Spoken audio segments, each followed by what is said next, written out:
So an activist seems to me to be someone who hypothetically advocates for the oppressed, which is already a moral danger. It's because, like, what the hell made you advocate for the oppressed? Did they elect you? Why are you the spokesman? And what gives you that moral virtue? So, those are major questions. But also, it comes with it this temptation, because if you're an activist, you're almost always against something. You're always identifying the problem with the world as being something that some other person who isn't good like you is doing. And then what we do is we present young people in high school and in university with the notion that, well, if you really care about the world, there's nothing more honorable than you could do, that you could possibly do, than to become an activist. And I really kind of think that in some sense, there is almost no lower calling than activist. I think it's within our nature, especially as young people, to get obsessed with this idea of radical transformation and this lure of transformation. And it wasn't until I met Dave Rubin, who I'm sure you're familiar with, and he put out this quote of, when I was on this side of things, I was trying to control the world. Now that I'm out of it, I'm trying to understand the world. And that's something that a lot of young people are not obsessed with. They don't want to understand the world and their place within it. They feel a sense of discomfort, and they want to attribute that sense of discomfort to something else and find what is a common enemy. And it's really easy to find a common enemy if you listen to anybody who is obsessed with this. Hello, everyone on YouTube and its associated platforms and podcasts. I'm talking today to Amala Ekpunobi. She was a radical leftist activist as a young person, and has undergone quite a political and philosophical transformation in recent years. And so we're going to talk to her about that and about her work with PragerU today. She's an American YouTube commentator, as I said, working under the PragerU brand. Her channel, Unapologetic, has amassed over 500,000 subscribers in a very short time, by the way, spearheaded initially by her story. Her mother is a left-wing pundit who works on professional fundraising. Amala grew up fully believing in leftist ideology before having a radical change in thought. Recognizing the hate coming from those around her who were tolerant, she made a hard choice to confront her bosses in a leftist organization on these thoughts, and was not only shut down, but belittled by being told, "You don't even realize how oppressed you are." And this was the final straw. From here, she left her workplace, dived into her own education on the founding fathers and the institutions as they were originally designed in America, and how social media works. Using these new skills in tandem, she launched a conservative TikTok channel of all things and found herself going viral regularly. It wasn't long after she joined PragerU as the host of her own show. Raised in a far-left activist household, 22-year-old Amala Ekpunobi was once a student organizer for the left. Unanswered questions and a search for the truth led her to a complete ideological transformation. Passionately sharing her new conservative values online, Amala became a viral social media sensation. She is now the host of PragerU's popular show, Unapologetic with Amala. She inspires millions of young people every day to discover the truth, defend their values, and lead better lives. I met her at a PragerU gala about a month ago. It's December 2022 at the moment, so a month ago would have put us in November. I think that's about right. And I was there talking to Dennis Prager, and she had a speech after me, and it was really quite compelling. And I thought it would be very interesting to talk to Amala on my podcast as a consequence. She's quite young. She's made a bit of a splash online, maybe more than a bit. And so when I listened to her talk, I thought, well, here's someone who seems to have a clue and who's probably going somewhere. So let's find out exactly who she is. And so that's the plan today. I want to get to know her a little bit and to walk all of you through it. So let's start with what you're doing now. You're working for PragerU, and that's a very evil thing to do, as you know full well. And so I'm quite curious about how that came about. And how old are you? I'm 22 at the moment. Right. Okay. So you're not a pup. But you're out of that. You're out of puphood a little bit, anyways. Yeah. So okay, how did you come to start doing videos for Prager? Tell me exactly what you're doing at PragerU. Sure. Yeah. So at the moment, my job title is PragerU personality, which I guess Oh, assumes yeah. that I have some sort of personality. And what that involves now is I do podcasting and social media content and just talk about cultural issues, today's politics and news from a young person's perspective, and particularly a young conservative leaning perspective. So that's what I do now. And PragerU found me because I started making videos on the internet about a journey that I had from being what I consider to be a really radical leftist to a now sort of right of center person. Right. So you're a conservative personality. Those two words haven't gone together that well during the entire span of my life. So that's kind of a funny thing altogether. And so how often are you making videos for Prager? Every single day we put out content. So we're constantly staying on our toes and keeping up with everything that's going on in the world. And that's our daily life right now, is just looking at what's happening, looking at the conversations that people are having and what's trending, and then hopefully giving a reasonable perspective on it. Right. So how much content are you producing every day? At least, I would say 3 short-form videos that are about 60 seconds long, as well as 1 long-form video that will be anywhere from 15 minutes to an hour. And then we do a live podcast on Mondays, Wednesdays, and Fridays that goes for about an hour.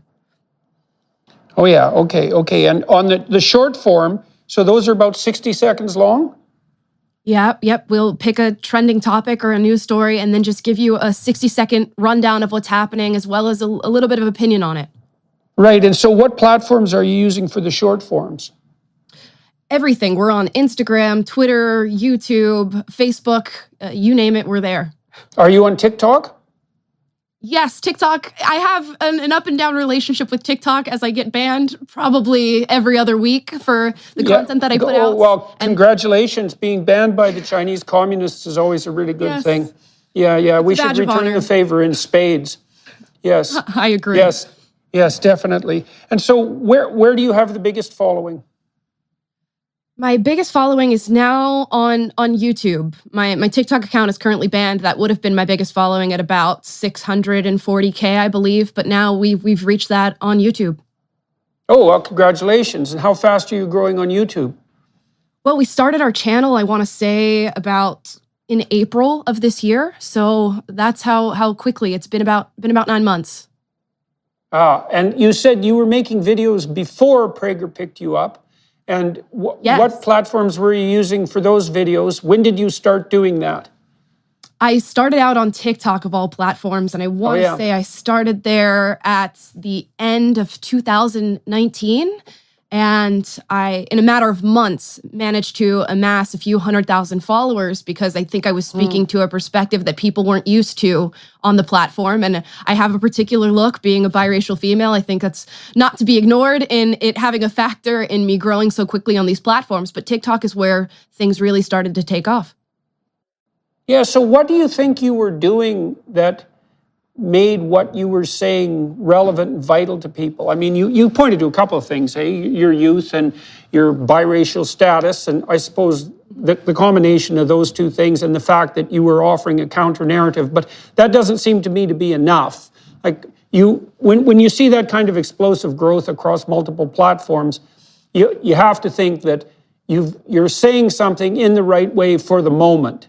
And so what is it about what you're doing that is attracting attention? Is it mostly positive attention? Are you getting a lot of trouble? And so that would also be in your personal life as well as your online life, because those aren't the same thing. So what are you doing right? What am I doing right? That's a big question. When I started out on the platform, it was just a leisurely thing. I unfortunately had downloaded TikTok as a form of entertainment and started scrolling through this curated For You page, which of course takes in your demographics and realizes somewhat of who you are as a person, and then feeds you videos that they think you'll like.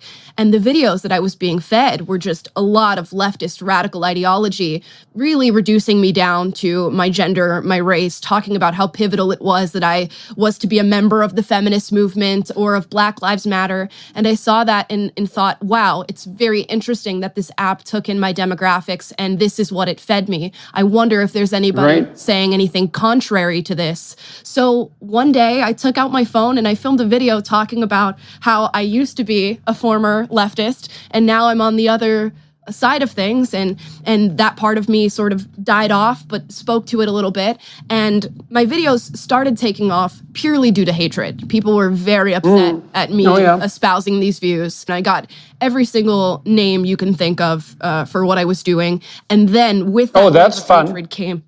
Yeah. It was something that I expected by virtue of having been on that side of things already. I knew what I was going to walk into with that. But with that came just this wave of support of people seeing the hate that I was getting and wanting to be a part of the counter narrative of that. Right. Well, that's interesting because it's certainly been the case that in respect to my rise to notoriety, let's say, the most vitriolic attacks have been the ones that have done me the most good. Certainly. And that's pretty weird, you know. It isn't necessarily how you look at life, but the first video that really went viral in relationship to my political activity, I had put up a couple of videos criticizing the University of Toronto's idiot HR policies, you know, predicated on diversity, inclusivity, and equity, and their half-begotten, dim-wit interpretation of human psychological functioning. The idea that you could use explicit anti-racist training to overcome implicit racist bias, which is like the most preposterous thing ever from a psychological perspective. I criticized that in this compelled speech law in Canada. Then some activists cornered me. I'd been speaking at a free speech rally, which I didn't arrange, by the way, and I got a lot of trouble there, a lot of white noise generation, a lot of almost violent pushback from the hypothetical radical left.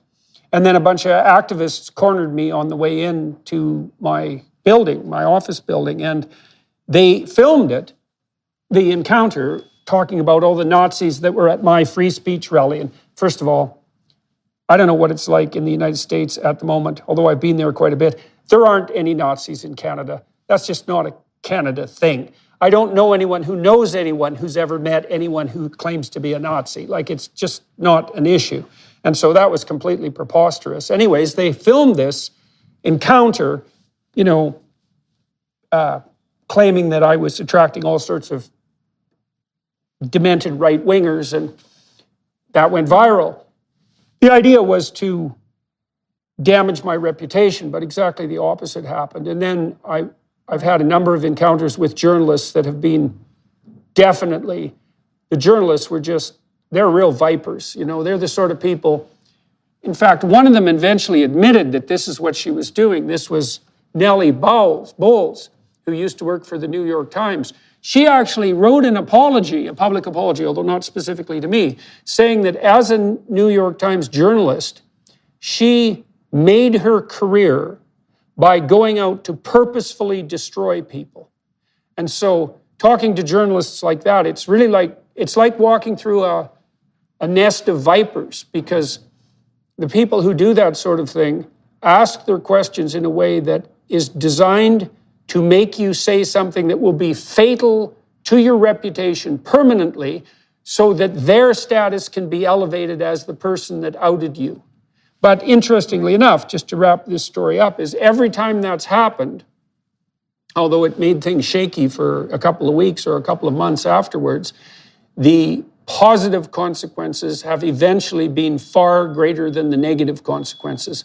And so that being attacked, you know, that can be well, first of all, it forces you to get your arguments in line, but it also can be a real, well, as you said, you know, your sense is that had you not been subject to all that abuse, you probably wouldn't have grown as quickly. Yeah, all of the pivotal moments in what has been a very, very short career so far have been when people have come at me with hatred and vitriol and painted this really evil picture of me. And then people who want to believe that and want to see what I have to say in order to throw hate at me end up finding my message and eventually having this reaction of, wow, she's really not that bad. Because I understand the people that I speak out against, I come forward and say, here's why you believe what you believe. And with everything you're seeing right now, I completely understand it because I was there. I'm not going to shout at you about how you're stupid or brainwashed because, that was me 4 years ago even. So I try to approach all the conversations I have with that perspective. So people are expecting to meet this really evil, bulldog, abrasive individual. And then they find my videos and go, oh, that's not at all what these hate comments were saying. It's totally different. Yeah, well, so when this first viral video went out, I already had about 150 hours of YouTube content up because I posted a lot of my lectures because I was playing around with YouTube at that point, trying to figure out how useful it was as a broad communication platform. And so what happened, again, parallels your experience, was people went to check out my YouTube video because they were assuming that I was, foaming at the mouth, and found out that, well, this is actually literally the case. I probably have 200 hours of lectures up, might be more than that now. And the people who've been interested, say, in mischaracterizing me and also in taking me out, haven't been able to find in all of those hours one single statement that even taken out of context would indicate that, I have any of the nefarious notions or motivations that have been ascribed to me. And so what's so interesting about that, it's really powerful in a paradoxical way because people go looking for you, let's say, assuming that you're some kind of junior monster. So not only do they find out that's not true, they find out that the opposite is true. And so then they find out that you're being pilloried not only by people who are lying and who are corrupt and malevolent because of their lies, but they're doing something worse than lying because, if you're a skillful liar, you tell a lie that's very close to the truth, right? Because it can kind of slip by. But there are anti-truths, which are different than lies, and an anti-truth is something that couldn't be farther away from the truth if you tried to make it farther away. And so you had the benefit of that, is that you were pilloried by people who were telling anti-truths about you. And then people come and see, oh my God, she's nothing like I was led to believe. And then that starts to raise serious doubts in the back of their mind. It's like, just what the hell's going on here? Because this isn't just a lie. This is the complete opposite of reality itself. So that's very interesting too. It's very interesting to watch that emerge. All right, so you started working on TikTok. And you started to get a lot of hatred and then a lot of attention. What happened after TikTok? Within a matter of months, I received a message on my Instagram from somebody working here at PragerU, and they said, we've seen your videos, and we're very interested in you coming out here and telling your story. Is it possible that we could get you on a call? And I got on a call and told my story over the matter of a couple of minutes. And they said, let's fly you out to Los Angeles, and we want you to do a video for a series we have called Stories of Us, where you sit for an hour, you tell us your story, and we will chop that up and put that out to the internet. And I got here, I met with many of the higher ups who were working here, and on the second day of my trip was offered a job. And they said, would you like to come here and do this full time? Start making your videos and putting them out on social media, and we'll support you and resource that for you. And at the time, that had really not crossed my mind. I was working at a medical clinic as a tech and had every intention of continuing my schooling and going into nursing and midwifery. So I thought about it for a second and thought, this is a pretty important opportunity that I get and that is just sitting at my feet right now. And I'd be pretty dumb to not take them up on it. So I dropped everything and moved out to LA within a matter of weeks. Yeah, well, good for you. I mean, yeah, when opportunity comes knocking like that, then, it's sensible to take advantage of the situation in the most positive possible way. What's it been like working with the Prager crew? Oh, it's been great. I think the best thing about working here is that I have freedom to really talk about whatever I want to talk about on any given day. And I think it's very rare to have a job that supports you in that sense. So I really wake up every day and get to look at things that I'm passionate about speaking about and then bring that to the forefront for other people to hear. There's certainly a lot of pressure that comes with it, as I'm sure you feel as well. You want to be on the right side of things. You want to speak to things that are true. And that can be difficult because we make mistakes and sometimes we're wrong. And I'm very young to be doing this, so that's something that stays on my brain a lot. But other than that, it's a really great job. How do you keep your ego under control? Because I know how fallible I am as a human being. I think that's what keeps me in control, and I try to stay hyper aware of my shortcomings and my blinders, and I really approach things with the sense that I could be wrong about anything I'm saying on any given day, and I want to have that sort of care for myself, so I'll give that care to other people, and it really keeps me humble because there's many times where I'm wrong, or I'll come at a subject matter feeling super defensive about it or needing something to be right, and I don't realize that until far later. So I try to keep that in mind whenever I'm doing anything. Yeah, well, it hasn't been that long since you've done a 180 on your belief system, and so that's also got to be kind of paramount in your mind. Let's talk about that a little bit. So when I was a kid, 14, I worked with a woman named Sandy Notley and her husband, Grant Notley. And Grant was the member of the Legislative Assembly for my home constituency, my riding in Fairview. And he was the only opposition member in the entire Alberta Parliament, essentially.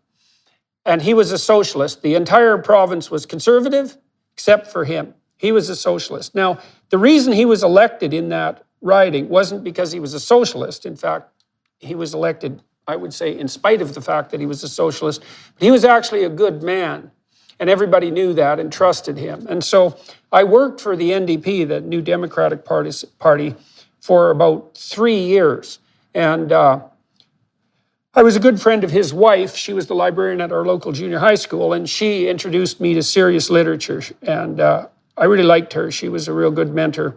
Kind of an eccentric New England woman, quite well educated by the standards of the little town that I grew up in. And so she pointed me to Huxley and Orwell and Solzhenitsyn and Ayn Rand as well, to her credit, because of course Rand is no socialist. And then, you know, because I had access to her and her husband Grant was the leader of the socialists in Alberta, he had access to premiers of Alberta provinces and the national leader of the NDP. And over about a 3-year period, I got to be a fly on the wall in many meetings between senior labor leaders and senior socialist leaders. It's this kind of Fabian socialism that's got a British twist. It isn't really derived from the same, say, school of thought that the communists were derived from. And I stopped working for them when I was about 17 for reasons that I'll go into. But I got to say a few things about the socialists of that time. First of all, most of them had been labor leaders. You know, so a lot of them were working class guys, mostly guys, not all, mostly, and this was the leaders, who had worked themselves up the working class hierarchy and then had adopted political responsibilities of one form or another. And most of those guys, when I listened to them, I actually had a fair bit of respect for them and admired them. I actually thought that they were genuinely doing their best to put forward the interests of the working class. And at that time, the Conservative Party in Canada was pretty much middle class, upper middle class guys in three-piece suits, you know, banker types. It was clear the Conservative Party was a voice of the corporate world. And then the Liberals, who were genuine centrist Liberals, sort of played both ends against the middle, and they did that quite successfully. So everybody knew where the political parties stood in some real sense. They were different, and the socialists did advocate for the working class. But even then, you know, I used to go to the party conventions, and there were a lot of activists there. And I didn't like the activists at all. They really made me nervous. I thought, And then I read George Orwell, and George Orwell talked about socialist activists back in the 1930s in the UK. What did he call them? Tweed-wearing, leather patch jacket, champagne socialists. It's like, well, what the hell do you guys have to do with the poor? And the answer was nothing. You don't love the poor, you just hate the rich. Now, the leaders I saw, they liked the working class. You know, they were advocating on their behalf. But these activist types, they were motivated by pretty much nothing but resentment. And that really grated on me. And I stopped working in anything that was political, well, pretty much from that point onward.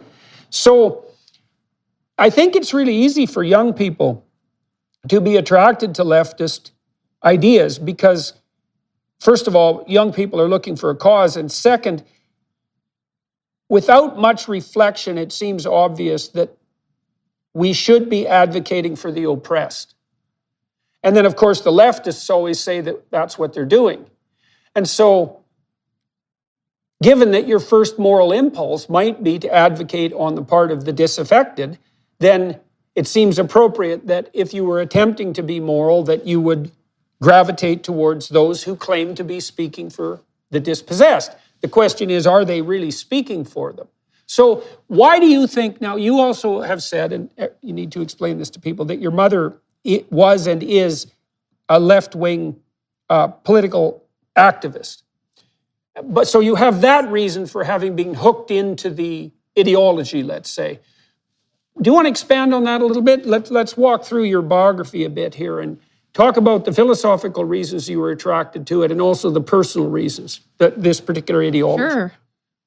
Yeah, absolutely. So I was raised by a single mother for much of my life. My parents divorced when I was around 6 years old. So my mom took care of me and two siblings. And through her single motherhood, really, I was super involved with her work. If we got a day off school, we were going to go to work with mom, and I was going to see exactly what she was doing. And what she was doing was fundraising for a left-leaning organization out in Orlando, Florida. So that was her day in and day out. She's politically quite obsessed with virtually everything that's going on in today's day and age. So I would go to work with my mom, and she would give me markers to write on posters. Little did I know those posters were going to be used in protests that they were staging in the city. So very deeply entrenched in that from a really young age.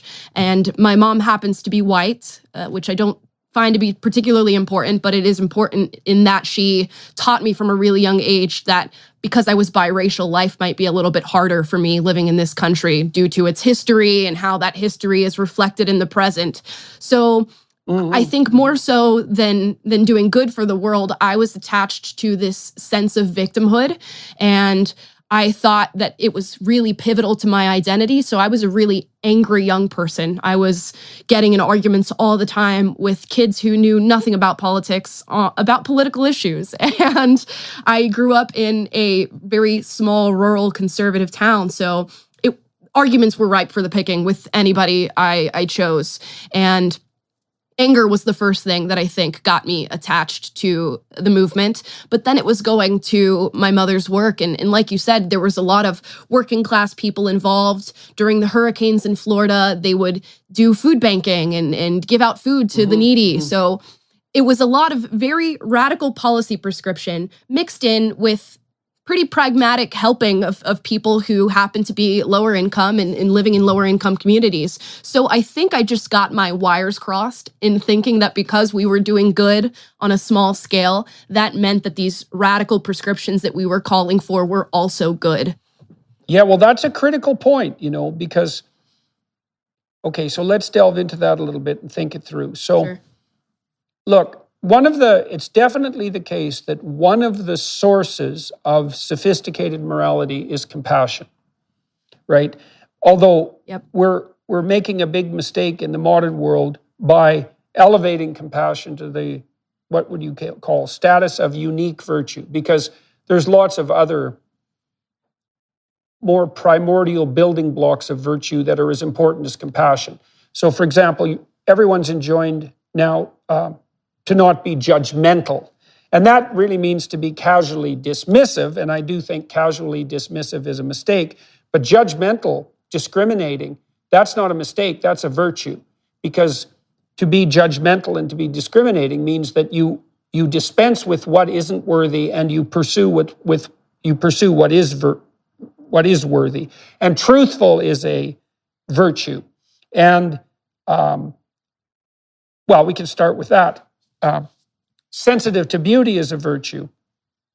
All of those things have to be melded into higher order virtues. But compassion leaps out to dominate. And so it's easy to assume that if you're motivated by something like a reflexive compassion, that everything you think and want is therefore both good, practical, necessary, and morally justifiable. Worse than that, and this might be the most toxic element of it, is that if you believe that you're motivated by compassion, and compassion is the highest virtue, and then you run into anyone who opposes your views, then it's super easy to demonize them. And Yes. that's also a huge problem. Now, I think that's rooted to some degree in the neurology of maternal compassion. So think about it this way. You know, when you're a mother of a young infant, you should be 100% compassionate. So let's say 0 to 6 months, because the infant is completely helpless. They can't move. So an infant can't be autonomous at all before that young person is capable of voluntary movement, right? So there's just no autonomy without voluntary movement. So till children can crawl, they're completely dependent on their mother. And what that means is their mother has to be 100% compassionate, because everything the child wants when it's in that infantile stage has to be dealt with no argument, 100% of the time. And so, and more than that, so because the child is so vulnerable, the cost of labeling something as a predator that isn't a predator is very low. But the cost of labeling something that is a predator, not a predator, is very high. And so along with that overarching compassion comes this proclivity to overlabel things as predatory. And that's protective. But it does not scale well into the political landscape. Like, I don't think that we can scale an ethos of compassion. I don't think you can actually scale it beyond the family. Ben Shapiro, I was talking to him about this recently, and he said something quite witty, which was that, well, at home he's a communist, right, with his kids. Well, it's from each according to their ability to each according to their need. Sure. And that's right, because with your children, you're trying to keep things equitable in terms of outcome even, and you are calling on them to deliver what they can, and you provide to them what they need. And so, and then it's an open question, especially if you're not particularly mature in your thinking, it's an open question, well, why can't we use exactly those principles to govern, well, large corporations or educational institutions or the world as a totality? And the answer to that seems to me to be something like the most fundamental feminine ethos does not scale. It's a local ethos. It's for infants and family members, fundamentally. Yep. And I think that's associated on the personality front with the distinction between agreeableness and conscientiousness.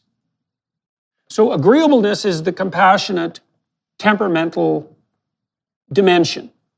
And women are more agreeable than men, quite reliably, although the difference isn't huge. It's big at the extremes, but it's not huge. It's not particularly large in the middle. If you pick a random man and a random woman out of the population and you asked which one was more compassionate, if you picked the woman, you'd be right 60% of the time. But you'd be wrong 40%, so you can see that there's still a lot of overlap. But agreeableness does not predict success in the broader world.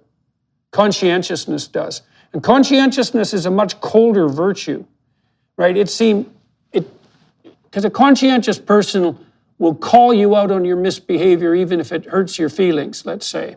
And a conscientious person is someone who will forestall immediate pleasure or even undergo a certain amount of immediate discomfort for a longer-term gain. And our well-functioning institutions seem to be predicated on an ethic of conscientiousness and not an ethic of compassion. And I don't think we've got that straightened out at all. Like, we certainly don't communicate that idea to young people. Say, look, there's a place for compassion, but it's the local. And it's the local and infantile in some sense. And then that brings up another question, and nobody's been able to have a serious discussion about this, is women have really entered the political sphere en masse in the last 60 years, let's say. Yeah. I don't think anybody would dispute that particular idea. And we know there's all sorts of masculine political pathologies, right? Maybe overt proclivity towards a kind of aggressive narcissism that might result in the creation of stupid wars for egotistical reasons. That might be an expression of masculine psychopathology on the political front. But we haven't had a serious discussion at all about feminine psychopathology on the political front. And I think we miss a whole, I've been trying to formulate it as something like narcissism of compassion. The idea that just because you're feeling maternal, that your love can envelop the whole world, and now by fiat, all your political opinions are correct merely because, you feel sorry for kittens. So Right. I'm not making light of that, right? Well, you get that exactly. That sort of, that reflexive compassion is not a moral virtue. And the reason for that is that moral virtues are a lot more sophisticated. Okay, so we've gone over some of the ideas why young people might be attracted to the compassionate ideal. Now, you used to go to work with your mom. You were pulled into this. She had, okay, and then, so when did the cracks start to show? And you were getting in a lot of arguments. That's interesting too, as an activist type, because that's a weird loop to be in too, because your mother was teaching you, according to your own testimony, let's say, to view yourself as a victim, let's say, for your racial status, even though she was white herself. And that also compelled you to argue with people. And my suspicions are that, why wouldn't that reinforce your feeling of alienation and isolation? Like, you know what I mean?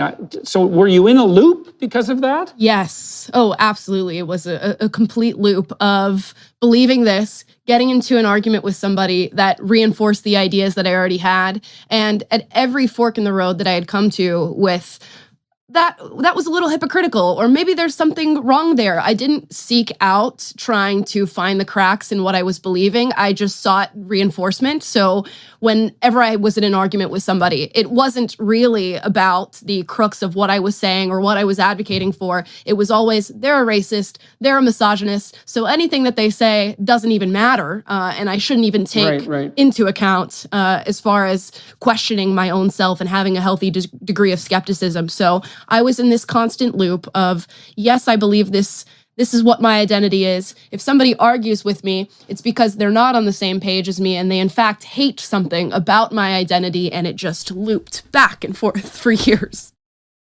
Well, people who are listening might be asking, well, why should you subject your own beliefs to criticism? And like when I wrote my first book, which was called Maps of Meaning, I spent a lot of time writing it, but then I spent a lot of time with hammer and tongs trying to break every sentence. So I'd read a lot of Nietzsche by that point, and Nietzsche described himself as someone who philosophized with a hammer. And so what he meant by that, first of all, was that he was capable of delivering devastating philosophical blows, which is certainly the case. I don't know if there's ever been a philosopher who was more explosive than Nietzsche in the psychological and social sense. But it also meant that whenever he put forward a proposition, he would spend a tremendous amount of time trying to throw every possible argument he could formulate at that proposition to see if he could break it. And then he'd only keep the propositions he couldn't break. So I tried to do that with Maps of Meaning. I figure I rewrote every sentence about 50 times, trying to see, is there any way, is there any argument I can come up with that will get underneath this proposition and make it feel weak and unsteady to me? And I only kept the... Now, you might say, well, why bother with all that? Why not just be comfortable in your beliefs? And the answer is, look, there's going to come in your time in your life, for sure. Might happen every day to some degree, where what you believe and how you predicate your actions is going to be subjected to unbelievably severe stress. And that might be in an argument, or especially if the argument gets vicious and intense, or if it's a long-term argument in a relationship, or it might be that you encounter something tragic in your life. If your beliefs aren't stress tested, like in some serious manner, then they're going to fall apart just when you most need them, and then you're going to be in serious trouble. So finding yourself in one of these loops where you don't test your beliefs and you just discount everything that might be a challenge because of the hypothetical, quasi-satanic nature of the person who's questioning you, means that you're allowing yourself to live inside a house of cards, essentially. And then as soon as you are stressed, in some real sense, you're going to just fall apart. Now, you said you were miserable and angry. And so was that most of the time? Yeah, it was most of the time, and that could have been due to other factors, but I do think what I believed was really a part of that, and the lack of true testing of what I believed. I think a lot of people misconstrue a test with having a cause of stress, and I think the more you test your beliefs, the more comfortable you will be in them. So now I'm way more comfortable going into back and forth with people and debating, whereas before I wasn't. And I think it's because I was really insecure in what it was that I believed, but so confident in espousing it and just so strong in being really forthright. I was the person who would wear those activist t-shirts to school every day, knowing that it was going to rile people up and that it was going to cause some sort of discussion to happen.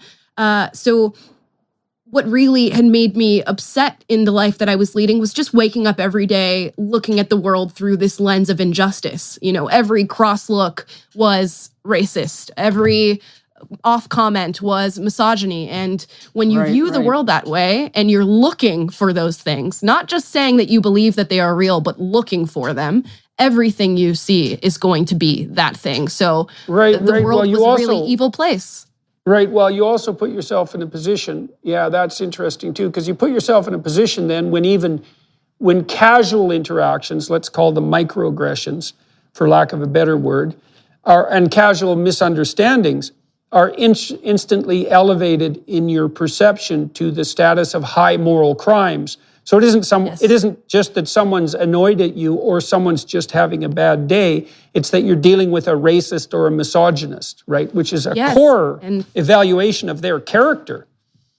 And I can give you an example of just how bad it was, because people will think about things and go, well, that probably was a microaggression, and that probably was racism. But I was so obsessed with it that as a kid, I had learned that if somebody wanted to touch my hair, which was very curly and very odd for the place that I was living in because I was surrounded by a lot of white people with straight hair, I was told that if somebody asked to touch my hair or somebody came and wanted to look at my braids, that was racism being played out in real time, and that they were trying to express how different I was and really belittle me. So this would happen all the time to me in school. Kids would walk up and go, "Oh, I love your curly hair. Can I touch your hair?" And that was evil to me. That was racism shining right in my face. So you can imagine probably how bad that was for me, believing these things as a young person. Yeah. Well, that's Now, interesting that tone of voice that you used there when you were talking about those kids that would come up to you, when you mimicked them, the way you mimicked them was by what would you call it, acting out the vocal intonations of a curious kid, not as someone who's being mean. And so what do you now think those kids were doing? How do you look at and what do you think would have been a better way for you to look at that when you were a kid? Oh, the best way I could have looked at that as a child was, oh my gosh, somebody is displaying interest in me. How wonderful a thing that somebody saw something that was different to what they normally saw and felt the need to point that out and to ask me about it. They were genuinely curious about how my hair came to be this way. And if I had viewed the world in that light, I would have been such a happy little child. And unfortunately, I had the exact opposite experience. Yeah, I read a great book a long while back called Bullying, What We Know and What We Can Do About It. And, we have this idea that bullies find kids who have something abnormal about them and then target them because of that abnormality. But this gentleman, Dan Olweus, great psychologist, pointed out that at least 75% of kids have some obvious, let's call it, deviation from the norm that could be picked out by a bully. It could be something as simple as wearing glasses or having red hair or being a little short or being a little tall or being a little thin or being a little fat. You can just multiply the peculiarities endlessly. And that in and of itself isn't enough to generate bullying. The bullies tend to focus on an identifiable anomaly, but then they're looking for kids who overreact when they're teased a little bit. And then it's that combination of sensitivity, hypersensitivity to provocation, plus perhaps an anomaly that makes someone into a bully victim. And so, well, you can kind of see there, you had this situation where there was something about your hair that made you identifiably different, but the kids could have been both testing you and checking you out in a curious way, and then whether that would spiral into something that would be true bullying and intimidation would be dependent to a large degree on your own reaction. Yeah, and I've struggled with for a long time of just going back and taking accountability for my part in things. And when I went through this journey of realizing, oh, maybe I don't believe in this leftist sort of woke dogma, a lot of that time I spent blaming other people. Why were people teaching me these things? What institutions were at play when it came to me getting this information? And I took no accountability for my part in being susceptible to the information and what made me want to believe these things. Why was I ripe for the picking as far as a person who was willing to fall for some of the stuff that I was hearing? And that's still something that I'm thinking through to this day. Well, you did say something interesting, and this is probably worth diving into too. You said that despite the fact that your knowledge was shallow, well, you're not very old, and you weren't, 10 years ago particularly, you weren't very old. Despite your knowledge being shallow, and despite it not being your knowledge, you were very confident about displaying it, and displaying it in some sense proudly. And, pride has always been regarded as one of the cardinal sins. And so it seems to me that part of what set you up for this, apart from the characteristics of your particular background, was also that there was something in it that was an appeal to like a prideful narcissism, right? And I'm not diagnosing you as a narcissist, right? Sure. Don't get that wrong. I'm really not. I'm trying to understand why. Well, as you said, Carl Jung said, that every projection needed a hook, and so you always have to ask yourself, even if you were enticed down the garden pathway by woke educators and by your own mother to some degree, what was it in you that helped you respond in a way that made you even more vulnerable to that kind of propagandization than you might have otherwise been? And you said you wore these shirts proudly, you were looking for a fight in some sense. So what do you think was at the bottom of that pride? What were you taking pride in? Was it you standing up for the underdog? Like, what is it that wearing those shirts was doing for you, do you think? Yeah, I think I felt really different as a child growing up in the environment that I grew up in. And I always felt like I had sticked out, regardless of what I did. So I think I just leaned into that a little bit more and thought, okay, well, if I'm going to stick out for these things that I can control, I'm going to take control of something and I'm going to stand out even more, and couple that with feeling very virtuous for doing it. I think it was just a recipe for disaster, because it made me feel like I'm a good person doing a good thing, plus I'm standing out, plus all these other people aren't willing to do this good thing that I'm doing, and I get to tell them about it at any given moment.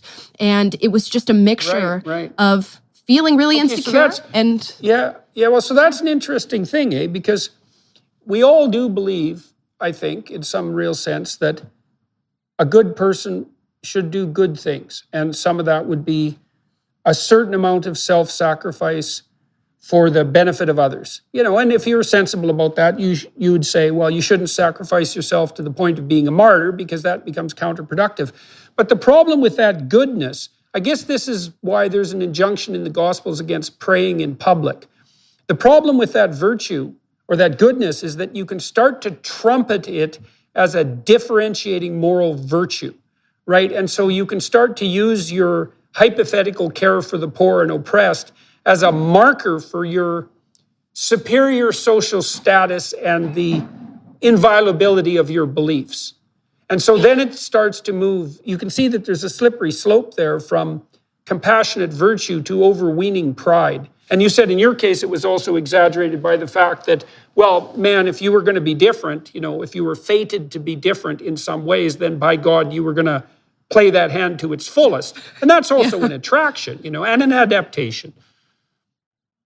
Sure. Yeah. And that's exactly what happened. It was just me playing into something, but also being reinforced that it was right all the time. I was super involved in the activism that I was doing. So when I wasn't at school, I'd go to work with my mom and volunteer there. And I ended up graduating high school, and I was so involved that I got a job at her organization. So when we go back to that loop, it was just my own negativity and insecurity, my own willingness to want to be different for the sake of just being different, making myself feel virtuous in doing so, and then being reinforced by the adult structures that were around me for being a young person willing to do the work, which is really so often what we see with the David Hoggs out of March for Our Lives and the Greta Thunbergs. It was just older people saying, this is so great that you're doing it, and you're just like Obama. Oh, yeah. A lot of people told me at the time. Oh, my God.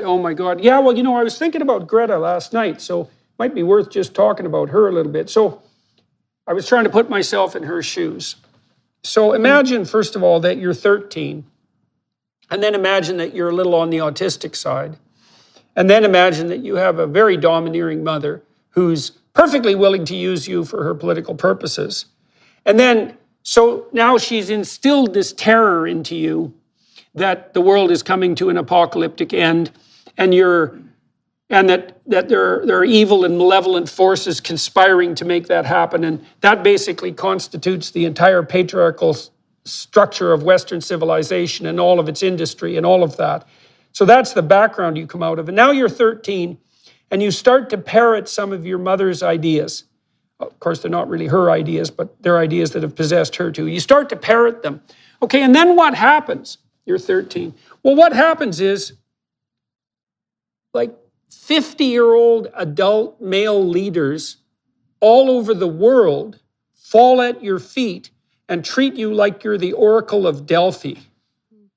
And so then what the hell do you think if you're 13 and confused and a bit autistic and your mother's a bit domineering? You think, oh my God, all these things she's telling me that are so terrifying must be true, because all these well-positioned men who run the world are treating the revelations of my childhood fear as if they're so important that they should be broadcast on every news station and should start to become fundamental government policy.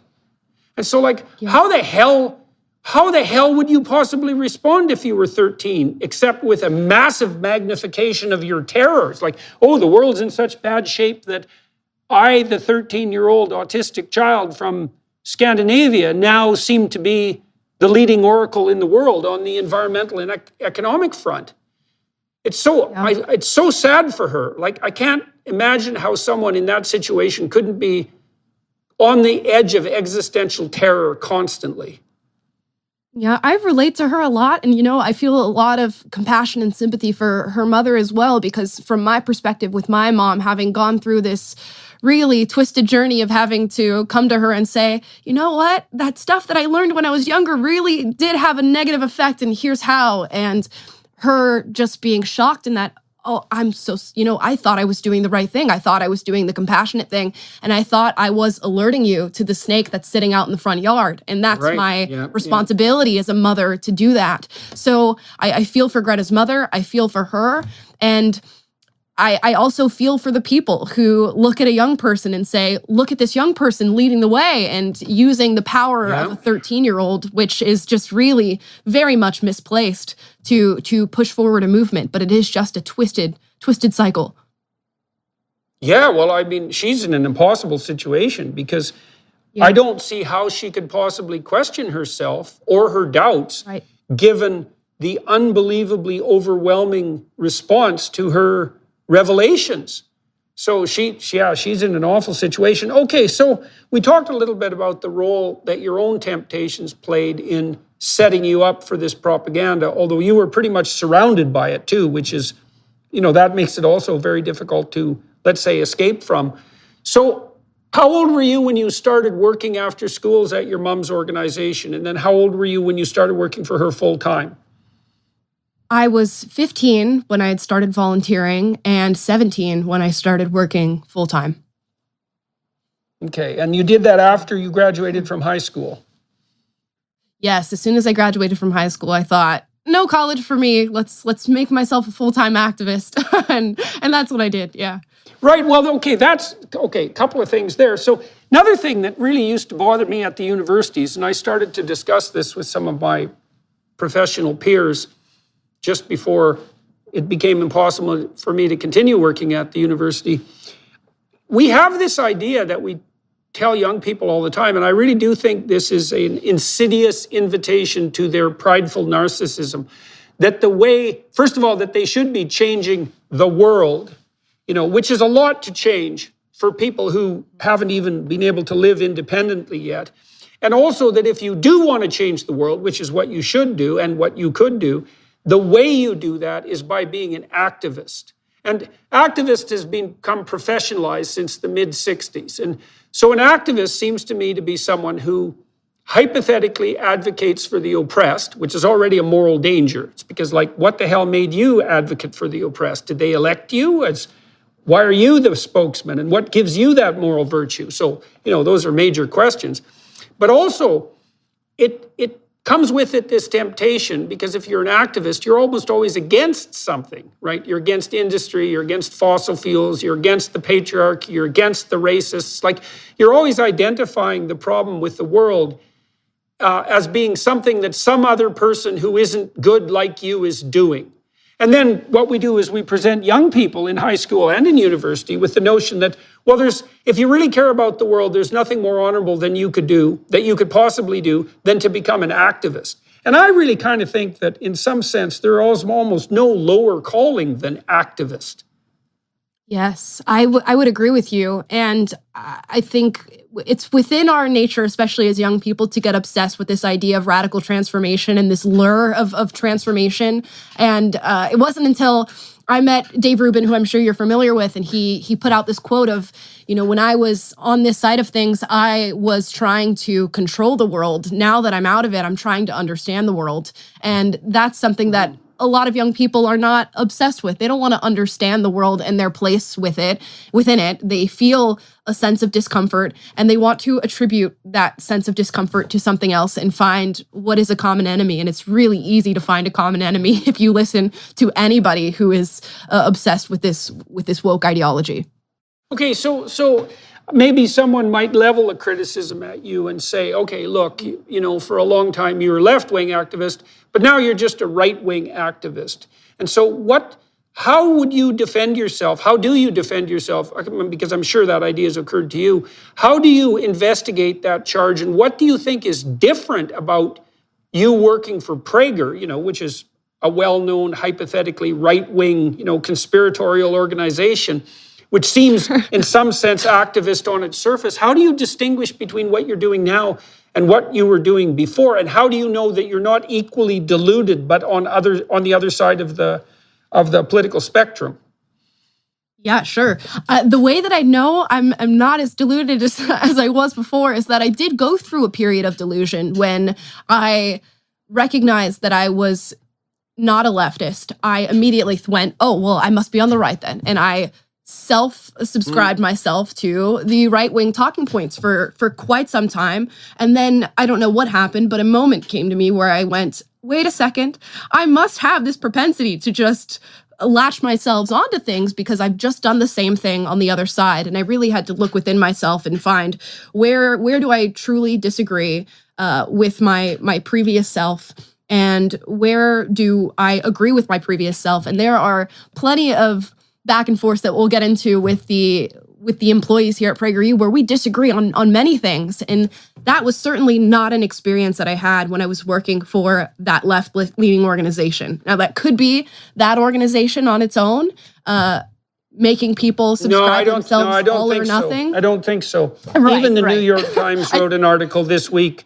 talking about how leftist organizations all across the United States are collapsing into themselves because they can't handle any internal dissent. So I think that, one of the things you said about Prager was that you get to say what you want and that you can disagree. And you also implied that imagine that you're trying to make your way. And so first of all, you're on the left, you have an oversimplified worldview, and then you find out some errors, and then bang, you vacillate over to the right and an oversimplified view, and you find some errors. Like, what you're doing is you're trying to develop a much more differentiated and detail-oriented political philosophy, right? Because that's part of being mature and wise. And so you're going to oscillate back and forth like that. Now, you said you don't think you're merely being an activist now because you're working for an organization where disagreement is actually, is it tolerated or encouraged?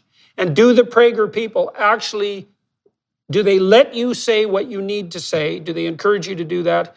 And how do you know that you're not just pulling yourself into alignment with their views for instrumental reasons? I mean, people have asked me the same questions about my work with the Daily Wire, let's say.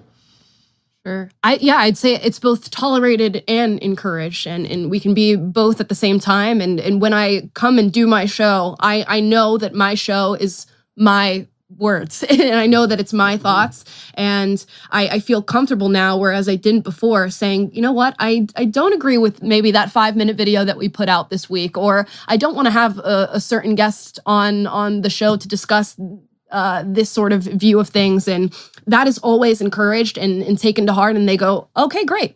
We don't ever want you to put your name on something that is not your thinking or your belief.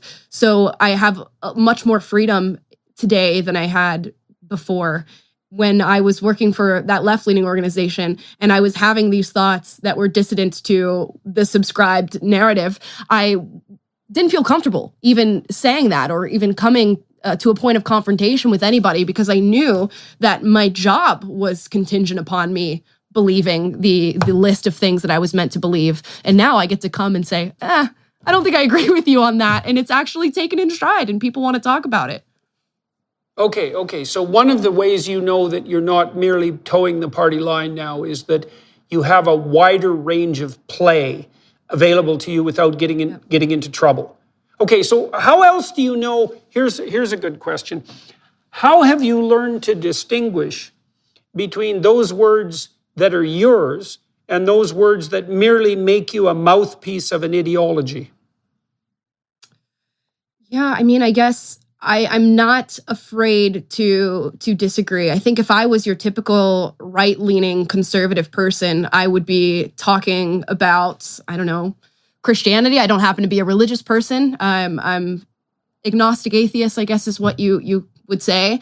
And I always just try to take in information and really deduce down where people are right, where people are wrong on both sides of things. Like, I'll take in both narratives, both the left and the right, and see, okay, where are they right on this and where are they wrong and why is that the case? And on the right, where are they right on this and where are they wrong and that's the case? And I take it upon myself to hopefully be even-handed in criticism of both sides. So there will be episodes that conservatives watch my show and they go, I absolutely do not agree with anything you said, and here's why. And there's episodes that I put out where leftists disagree with what I have to say. So I don't know that I have a particular process for discerning whether or not I'm truly using the words that come from my own mind, but I can certainly tell that with reaction to the content that I'm saying that, well, I must be saying what's true to myself because I'm pissing off two groups of people equally. Okay, well that seems to be a reasonable marker. I mean, you also implied something as we talked. You said that when you were a mouthpiece for the party line as a young person, a lot of the time you were miserable and angry and you had a chip on your shoulder and you saw a lot of hostility in the world. And there isn't any evidence of that in the way that you conduct yourself, certainly not in this discussion and not when I saw you on stage. Like, you don't seem to be carrying around a lot of bitterness and resentment. And so, I have this byline on my email response, truth is the antidote to suffering. And, one of the things that I think is reasonable is to note that if you are using your own words, that gives you a sense of solidity, internal solidity, and confidence in what you're saying. Like, there's an element that's foundational there. It doesn't have that sense of falseness and narcissistic pride that go along with claiming false moral virtue for merely mouthing the dictates of a given ideology. Sure. You know what? That's a very great point, and that's something that hadn't come to mind. Yeah, I would say I'm far more sound in myself and far more comfortable, I think, with admitting that I was wrong or saying I don't know when it comes to something. Whereas before, you would never hear me say I don't know, which is really scary to think about in retrospect. And now I'm so comfortable looking at an issue and going, you know what? I don't know. I don't know. Yeah, well, there's two terrors there, right? That there is a terror in not knowing, because it means you have to face your ignorance, and there's no shortage of that. But there's also the totalitarian terror, which is the opposite to that, which is, well, if I had my act together, I would have an answer for everything. And that's a hell of a burden, especially when you're 15, because, or 16, it's like, well, what the hell do you know? And it's hard to understand that there's actually a relief in being able to throw up your hands and say, well, I don't know what the answer to that is, and I could go investigate, but that it's also okay that I don't know, and that opens up doors of exploration for me. But you know, this is something I learned when I was probably about your age, you know, and maybe you'd find it useful. I understood, it was in 1982, 83, something like that. So I was about 21. Yeah, just about exactly your age. I like to win arguments, you know, and I had got a lot of positive attention for being smart and being verbal when I was a kid. And so I had a fair bit of, let's say, intellectual pride, which I doubt I've shaken completely. And I like to be able to win arguments, and I could usually win an argument if I set out to do so. And so I thought that if you won an argument, you were right. And certainly being married has disabused me of that notion, by the way. And and then I realized that I was often saying things just so that I would win arguments and be right. And then I also noticed that when I was doing that, I had a deep sense of falsehood and disquiet, right? And I felt that when I was really paying attention, I could see that doing that made me weak. It made me weak and defensive and prideful and narcissistic, all of those things. And then insistent that I was right and kind of totalitarian. And so then I started to listen to what I was saying and to feel it out. Now, I was reading Carl Rogers at the same time because I was starting to get interested in the clinical world. And he talked about the necessity of authenticity.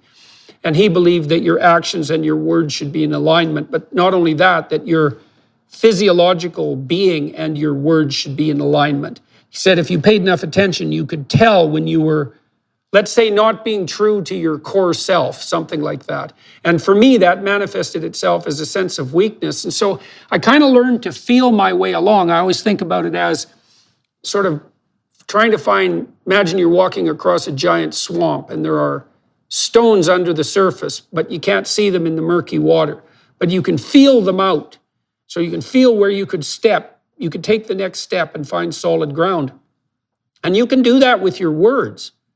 You know, you can feel, and I think that's a test for the authenticity and the truth of the words, is that they're not prideful, they're not designed to win, they're designed to provide you with a firm foundation under your feet.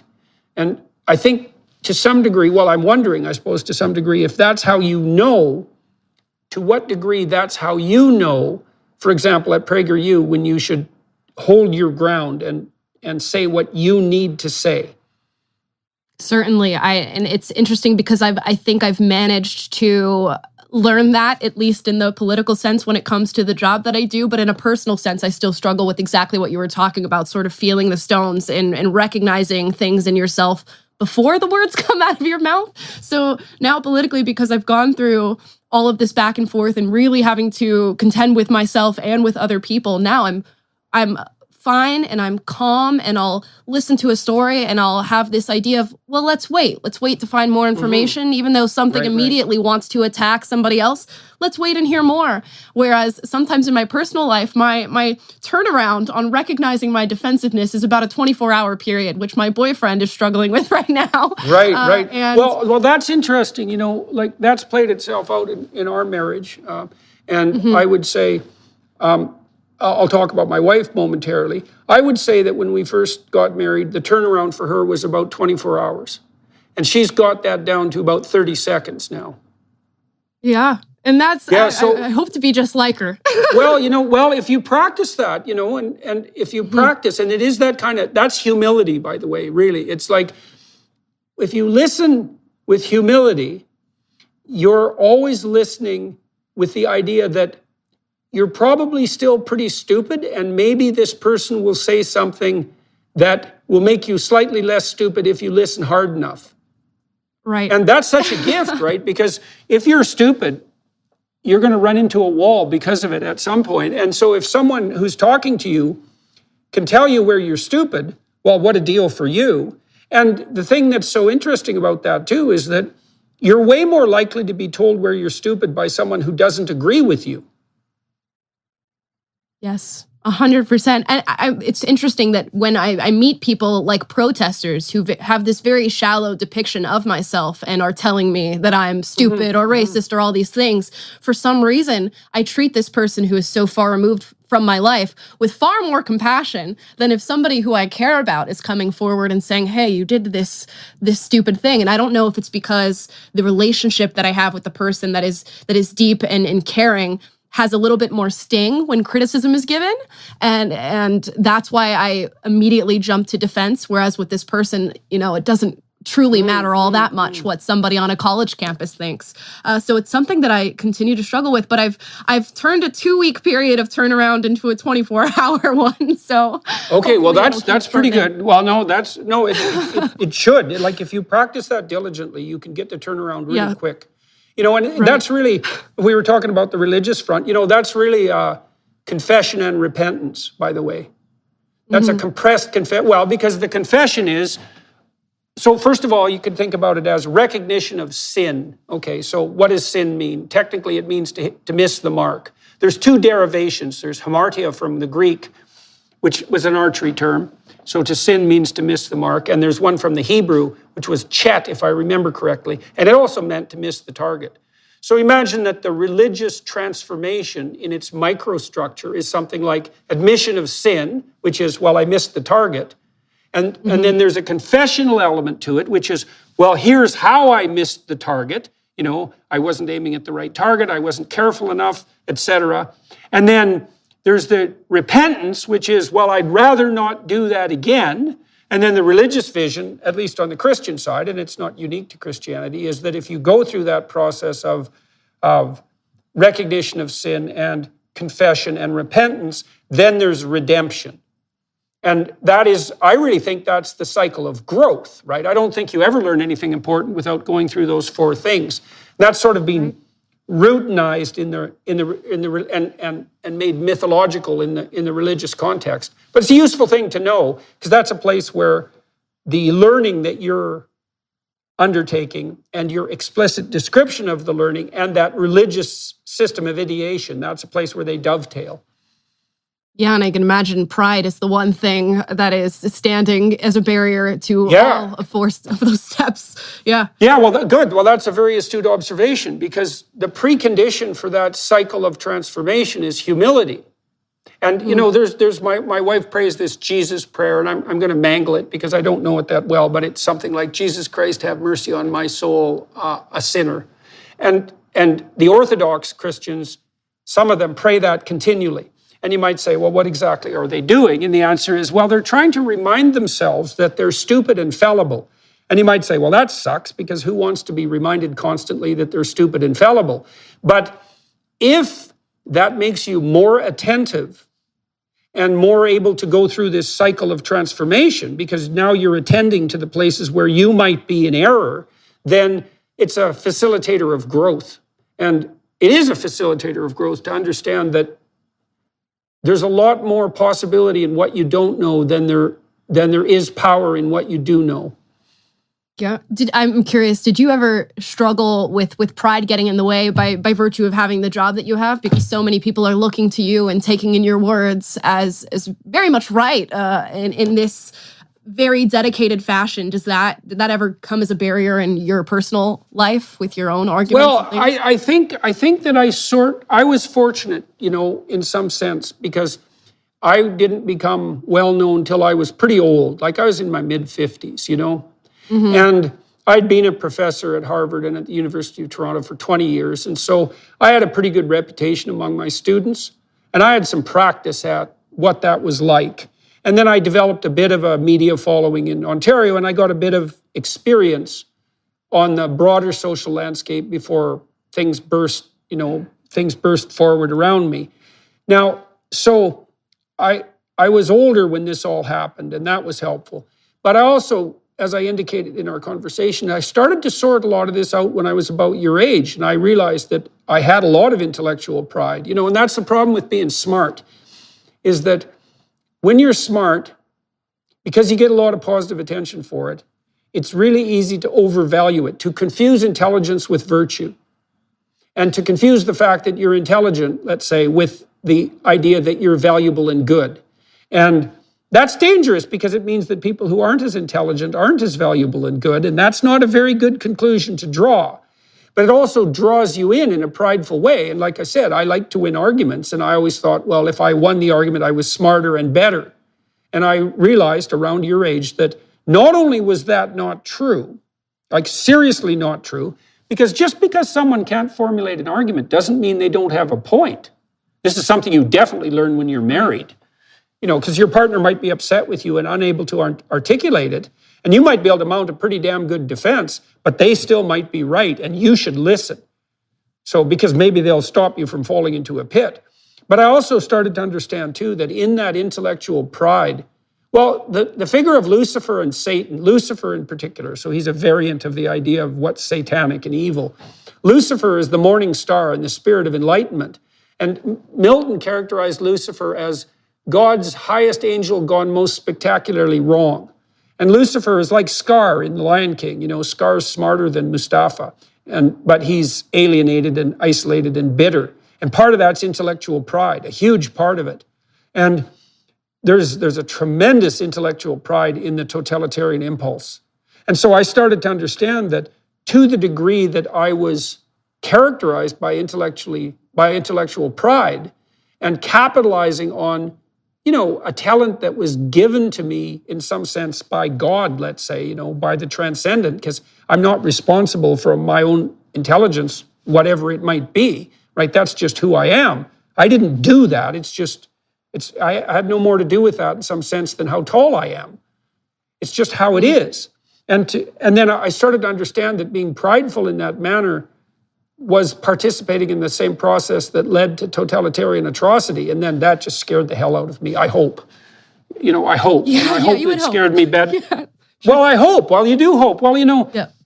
My house for years was covered with Soviet paintings, these realist paintings. And a lot of them featured Lenin and Marx and Trotsky, a lot of the real intellectual acolytes of the communist movement. And they were huge paintings. Some of them were 9 by 12. And literally my house was covered with them. And, much to the chagrin of my wife to some degree, although she played along. But part of that was to remember, to remember how attractive these totalizing ideologies can be, how much of a temptation they are to pride, especially allied with something like compassion, and how unbelievably brutal and terrible that is. And so I try to have that in the back of my mind all the time. I want to step forward carefully. I don't want to fall prey to that intellectual or moral pride. And like I said, I'm old enough, so I think I can handle it. And then I would also say, I have a lot of people around me who keep me in check. I have good friends, many of whom have had incredibly successful careers, extremely intelligent people and capable and blunt.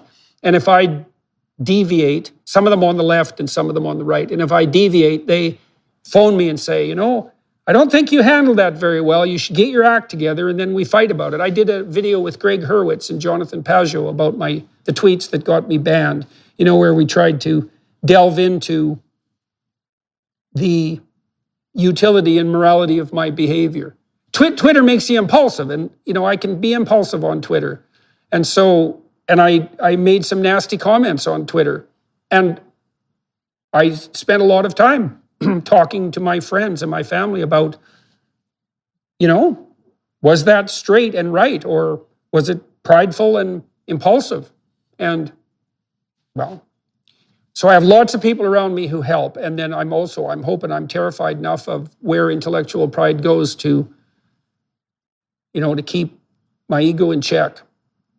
Sure. And there's also this element of being a person who thinks you're always trying to do the right thing, and trying to do the right thing is different from doing the right thing. And I've learned that very recently. And as far as having people who keep you in check, it's been majorly important for me as well. I mean, I've been with a man for a year who now, whenever I do something that is wrong or could even be misconstrued as wrong, he goes, "Hey, I saw that you did this thing."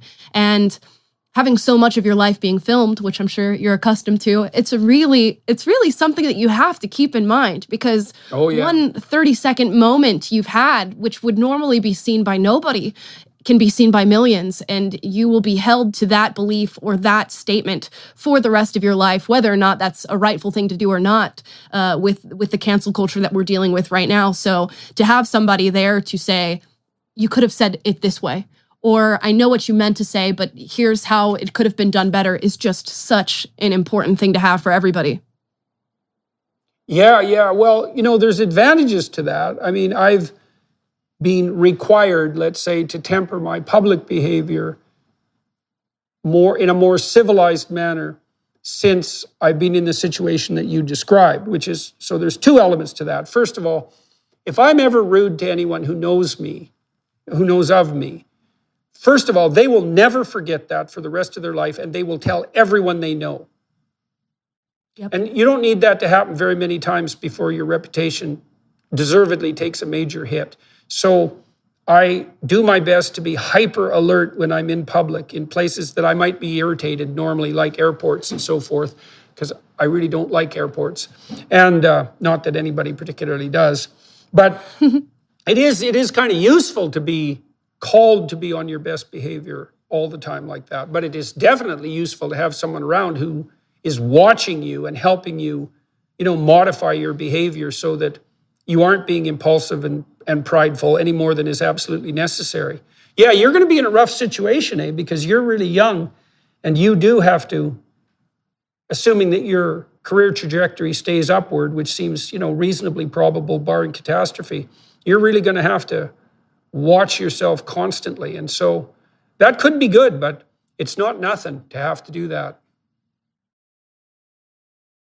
We'll be back in one moment. First, we wanted to give you a sneak peek at Jordan's new series, Exodus. Yeah, I think the moments where I'll find the most pressure in it is probably when we're doing live shows, because you never know what's going to come out of your mouth for the most part when you're live. And I have been known to be a very fast-paced person, and that is helpful and hurtful in so many ways. But as far as meeting people, you spoke to something interesting. There are times where you meet people in your most uncomfortable moments in life. And there have been moments where I've been at the hospital seeing a loved one, and someone walks in and wants to say hi, or a nurse or something like that. And it's just so interesting to have to take that in and go, well, this is a moment, and you have to make this moment for this person, despite what's going on in your personal life. And there's something so powerful about having to do that as a person, not to, step out of the realm of humility, but it's very meditative to take on an uncomfortable moment and make it comfortable for somebody else. It's a very powerful thing to be able to do, and a skill that I hopefully have learned.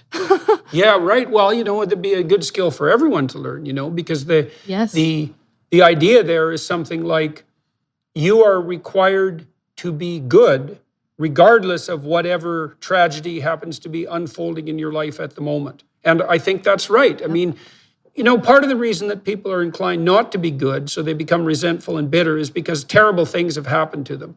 And that's genuinely the case. Now, you can blow out of proportion something and find a reason for resentment, but lots of times people have been really hurt.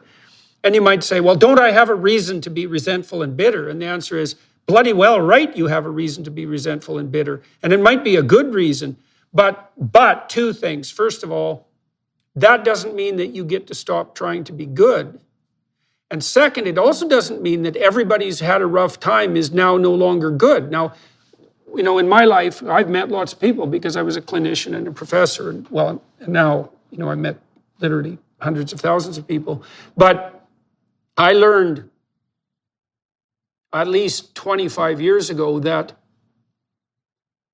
it's often the best people who've been through the worst things. Now, if you go through something terrible, it can really embitter you and take you out and make you malevolent. And you have your reasons. But I've met people who had lives so brutal that they're almost beyond imagining, who were so deep and good that it was literally a miracle to meet them.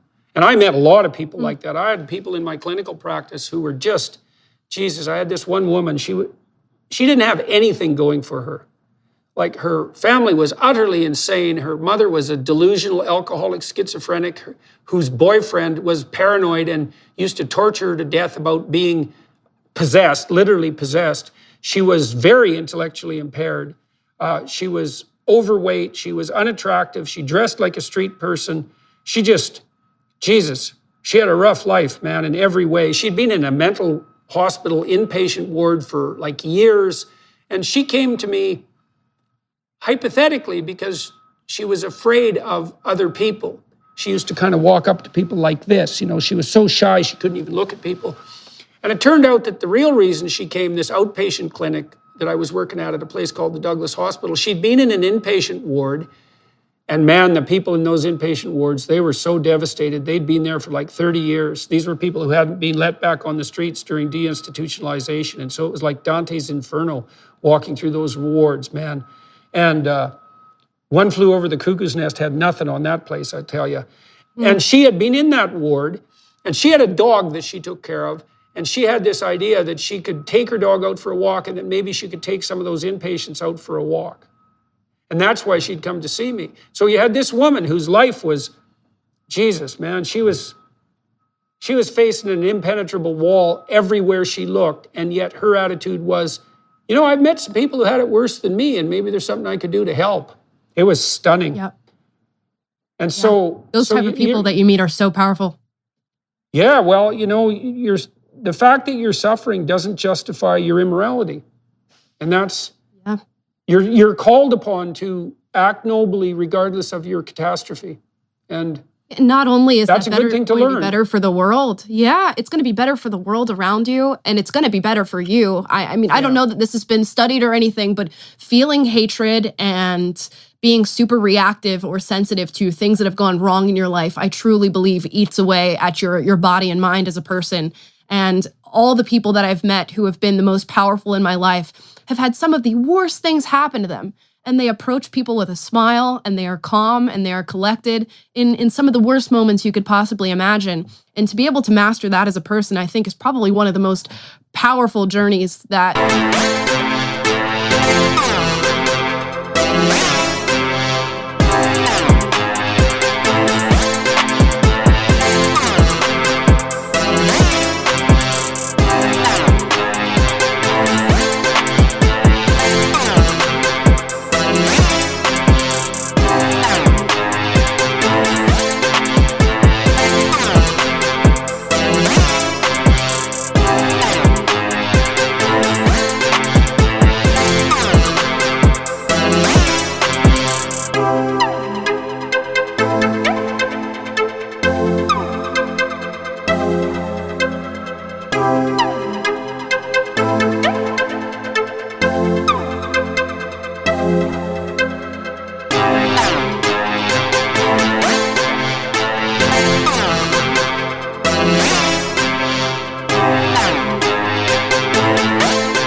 I will go on, or anybody will go on in their life?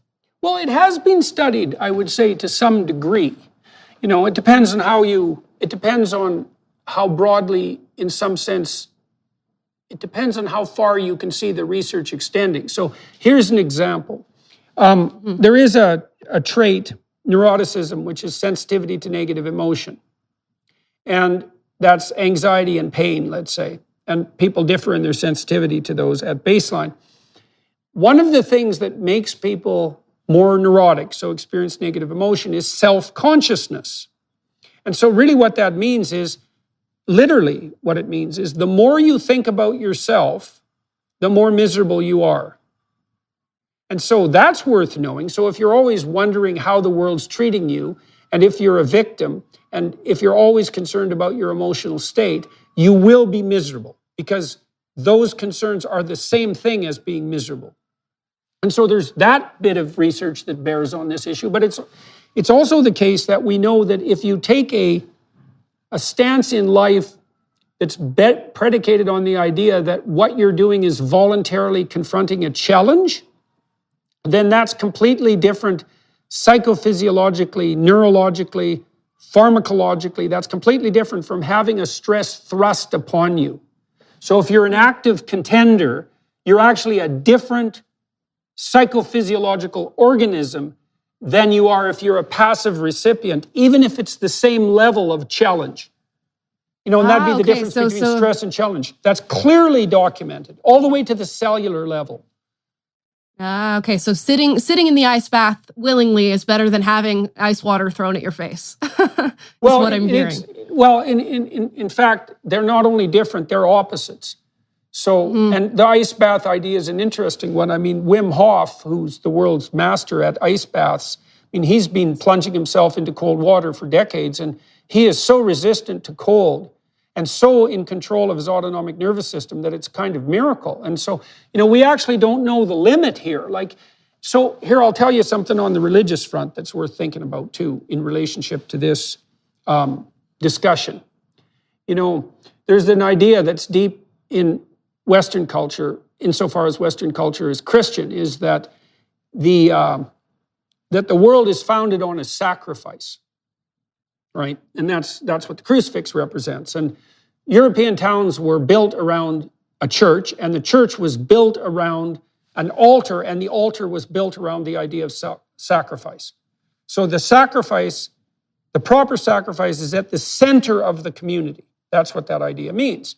Now, you might ask, well, what's the proper sacrifice? And the answer is something like the voluntary willingness to bear your cross. And then you might say, well, what is your cross? And the answer to that is, well, that's the catastrophe of your life, right? That's the fact you'll be betrayed, the fact that you're going to die, the fact that you're going to be in pain, the fact that your loved ones will see you suffer, the fact that the mob will come after you, the fact that criminals might be preferred to you, etc. It's all the potential catastrophes of your life. And then the sacrifice is the idea that you have to let your, what would you say? You have to let your narrow ego go enough so that you pick all that up voluntarily, all of that.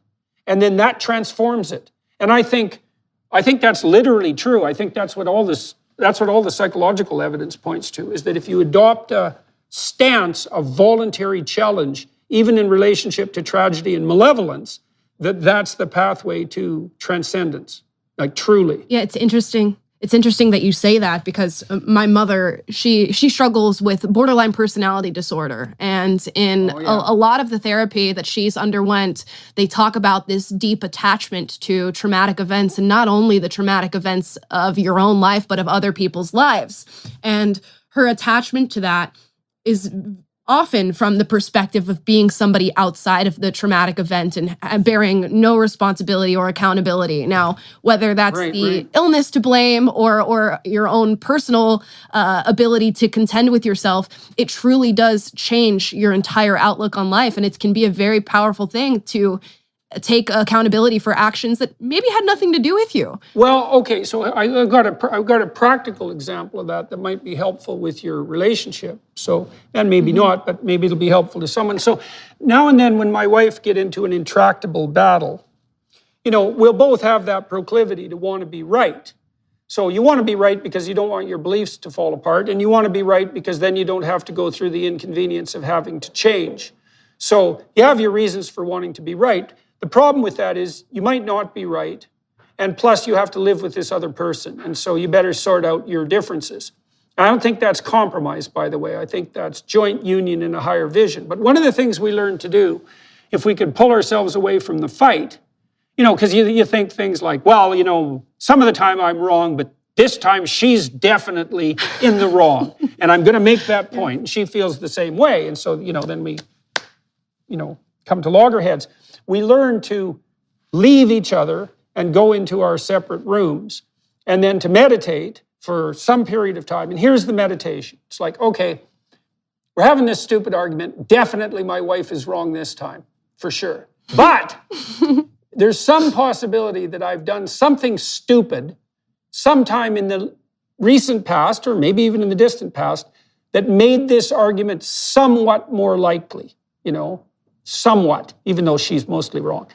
And so what's so interesting about that is if you sit and you ask yourself that, it's like, what did I do imperfectly to increase the probability of this event? You will absolutely get an answer. You'll get some little fantasy, some memory, some thought about something you did. And then if you go tell the person that, then it takes all that pride out of it. So she'll say, what she did wrong, and I'll say what I did wrong. And then we're both confronting the situation like stupid people who have something to learn instead of like intellectually prideful people who are definitely right. And then we can, so far, inevitably, we've been able to construct a joint vision out of the argument, that's better than either of our a priori positions. And that's also a hallmark of a healthy relationship. It's not like you meet in the middle or that you compromise. It's that you bring the conflict together. It's thesis, antithesis, synthesis, essentially. You bring the conflict together and you bring your two viewpoints together and you meld a third viewpoint that's better than either of the viewpoints you brought to bear on the problem. And you can generally do that, and having that humility that enables you to examine what stupid thing you did to muck up the relationship. You can meditate on that pretty much forever, right? What stupid thing did you do to muck things up? That's an inexhaustible treasure trove of wisdom, that is. Right. And one of the worst and most uncomfortable things that we'll have to go through in our life, too. So it's yet another challenge to face in full force, and something I will admittedly say I struggle with. Well, here's something I learned as a therapist. This is also useful to know. It's not surprising that people shy away from conflict, especially if they're agreeable and somewhat neurotic, because you don't want to have conflict with someone if you're agreeable. And if you're higher in neuroticism, it makes you pretty upset. So you have your reasons not to want to have the discussion. But here's the rub, man, and this is something I learned as a therapist. Conflict delayed is conflict multiplied. Like if you have a problem with you or with your partner, then if you don't sort it out, then you're going to have that bloody problem for the rest of your life. And absolutely, maybe it'll be a problem that comes up every week. So that's like 50 times a year, and you're married for 30 years. So you're going to have that problem 1,500 times. 1,500 times. And maybe it'll take an hour per time. So that's 1,500 hours. And so that's 30 work weeks. That's basically a year of work of your life. That's like 2% of your life. So then you think, well, should I have a fight? And the answer is, damn right. Right now, man, 4 hours. Let's hash this out, right? Let's figure out how we're stupid. And then let's figure out how we can not do this again, right? And that we're both buy into, right? Because you have to both buy into it. It has to be voluntary. But you see, so you have that fear of not being right, and you have the fear maybe of having the fight, and you have the fear of discovering what's wrong with you. And fine, those are all valid fears. But you need to balance that against the fear of having the same fight 1,500 times. Yeah, that's not good. Yeah, even worse is just remaining silent and never making that person aware of the problem that you have. I mean, what a disservice to whoever you're in a relationship with for them to remain ignorant to something that you are having such trouble with. It's just a really difficult thing to do, but it must be done. Yeah, well, it is kind of polite to... one of the things I often hear people say, couples used to say this to each other, because now and then I had couples in my therapy session. I was always concentrating on a particular individual, but sometimes it was useful to have their partner in. People would often say something when they were talking to their partner like, well, if you loved me, you'd know what I wanted. It's like, well, sometimes that's true, and you're not just paying attention, but, first of all, you don't even know what you want. So how the hell would you expect someone else to know? And maybe you could be polite enough to let them in on the secret. That'd be kind of nice. Now, you have to make yourself vulnerable, right? Well, here's the problem with that. If you let me know what you want and need, then I can manipulate you and I can deny that to you, right? See, if I don't know what you want and need, then if I'm going to torture you, it's kind of hit or miss. But if you let me in on the secret, then I know where you're vulnerable and I can really misuse that. And so you have to trust someone to let them know what you want and need. You really have to trust them. And then you might say, well, that's naive to trust like that. But it's not unless you're naive. Once you're past being naive, that sort of trust is courage, not naivety. It's like, I know you could hurt me. I know it. Especially if I tell you this. But I'm going to do it anyways. Because that's an invitation to the best in you. Right? And then maybe we could sort out this problem. And maybe, you'll have the same luxury with me. You'll be able to tell me something that you need and want. And so that's the sort of trust you have to have in a relationship in order for it to progress properly. And if you don't, I mean, what is your relationship? Who is the person dating if they don't know you, if they don't know your wants and needs? I mean, so often people reach out to me on the political end of the spectrum and say, I'm so scared to come to my friends and tell them that I agree with some of the things that you say. And I'm sure you run into this a lot. But to that, you just say, well, what friends are they if they don't know you and they don't know how you think and feel about certain things? And what are you truly giving people in this relationship? And what are they getting from you in this relationship if they don't know who you are?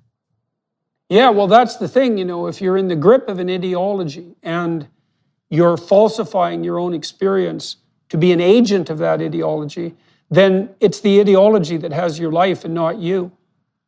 Right. And that really is a form of possession. It's like you don't get to say what you want to say. You don't get to feel what you need to feel. The friends you have don't know who you are. They're not really your friends. They're allies. They're ideological allies. They're really comrades, in some real sense. Yeah. And it's a lot better to have friends than comrades by any stretch of the imagination. So. Absolutely. All right, well, we're out of time. That went by very quickly. And so for everyone who's listening, I'm going to go over to the Daily Wire Plus platform and talk to Amala some more on the more biographical front. And in the meantime, I'd like to thank all of you who are watching and listening for doing exactly that, and hope you found, especially you young people who might be listening, hope you found this discussion useful in guiding you through the swamps of your philosophical journey. And I hope you found it helpful in terms of helping you find the courage to have your own voice and to find your own friends and to make your own way, in truth, and to be very careful about the pride that goes along with ideological possession. It's a very bad thing. It is definitely the cardinal sin. And so anyways, thanks to all of you who are watching and listening. Thanks, Amala. It was good talking to you. We'll continue on the Daily Wire Plus platform. I'm going to ask Amala a bunch of biographical questions and delve a little bit more into the dark secrets of her past. Thanks, everyone. Thank you for having me. Thank you very much, eh? Yeah, you bet. It's a pleasure.